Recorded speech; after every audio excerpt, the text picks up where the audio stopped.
O anak, gamot mo. Ma, nahanap na po ba ng mga private investigator si kuya? Hindi pa rin anak. Wala pa rin silang balita tungkol sa kuya mo.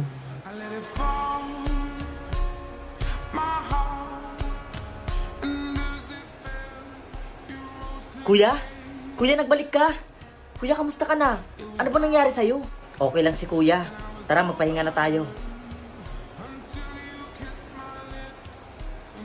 Kuya, ba't ka ganyang maglakad? Ano nangyari sa legs mo? Wala to, bunso. Huwag mo nang intindihin. but my knees will fall to O, bunso, anong hinahanap mo dyan? Wala po kuya. Tara, kain na po tayo. Sige.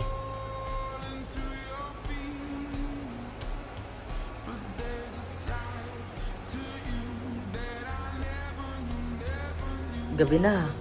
Saan kaya pupunta si kuya?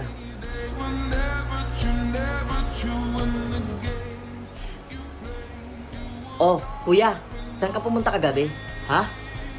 Natulog lang ako kagabi, hindi ako malis. Hindi kuya, nakita kita kagabi, bumangon ka, tas umalis ka. Alam mo na nanaginip ka lang, ininom mo ba yung gamot mo kahapon? Kita mo? Oh, eto, gamot mo, inumin mo. Ikaw ang dahilan kung bakit namatay si Papa. Ikaw ang dahilan kung bakit tayo na aksidente.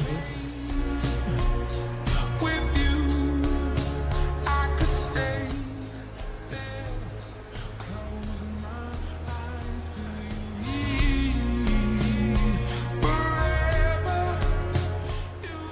Teka, bakit nakakalakad ng maayos si kuya?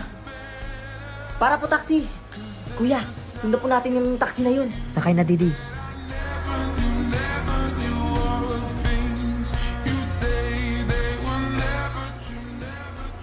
Good morning. Lumayo ka sa akin. Sino ka ba talaga? Saan mo dinala yung kuya ko? Ha? Ano na namang pinagsasabi mo? Kagabi, sinundan kita. Nakakalakad ka ng maayos. Alam mo na nanaginip ka na naman. Hindi mo na naman siguro ininom yung gamot mo. Sigurado ako sa nakita ko. Uulitin ko. Hindi ako nakakalakad ng maayos. At hindi totoo na sumakay ka ng taxi para sundan ako.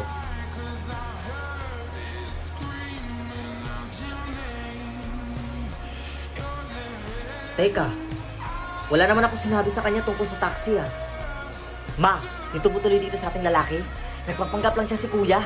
Hindi talaga siya si kuya, ma. Anak, sigurado ka ba dyan sa mga sinasabi mo? Baka nananaginip ka lang. Opo, ma. Sigurado po ako. Sundan niya ako ng isang gabi. Dinala ko sa cemetery ang punto ni Papa. Yun din ang sinabi niya sa akin. At sigurado daw siya na nakita ka talaga niya. Mukhang hindi na tumatalab sa kanya yung gamot na pinapainom natin, Ma. Anong gagawin natin, anak? Hindi niya pwedeng maalala kung ano yung nangyaring aksidente. Dahil baka sisihin niya na naman yung sarili niya.